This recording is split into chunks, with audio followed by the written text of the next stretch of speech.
చెక్కుల పంపిణీ కార్యక్రమం, అదేవిధంగా సీఎంఆర్ చెక్కుల పంపిణీ కార్యక్రమానికి ఇచ్చేసిన మా మండల ముఖ్య నాయకులు, మా మండల అధ్యక్షుడు గారికి, ఎంఆర్ఓ గారికి, ఆర్ఐ గారికి, అదేవిధంగా మరి వాళ్ళ చెక్కులు తీసుకోవడానికి ఇచ్చేసిన మా మహిళా సోదరులకు, మా ప్రింట్ అండ్ ఎలక్ట్రానిక్ మీడియా సోదరులకు, నా ముందున్నటువంటి మీ అందరూ కూడా మరి పేరు పేరున మనస్ఫూర్తిగా హృదయపూర్వకంగా నమస్కారాలు, అభినందన తెలియజేసుకుంటా ఉన్నాను.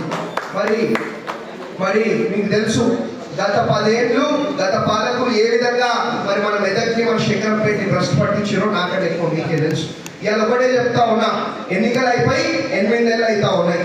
8 నెలలు అయిపోయినాక కూడా మా సొంత డబ్బులు పెట్టి మరి కార్యక్రమాలు, మరి అభివృద్ధి సేవా కార్యక్రమాలు చేస్తూ ఉన్నా. అంటే నేను ఆ రోజు కూడా చెప్పిన, ఎన్నికల ముందు ఒక మాట, ఎన్నికల తర్వాత ఒక మాట చెప్పా అని చెప్పి. అంటే ఎన్నికల ముందు కూడా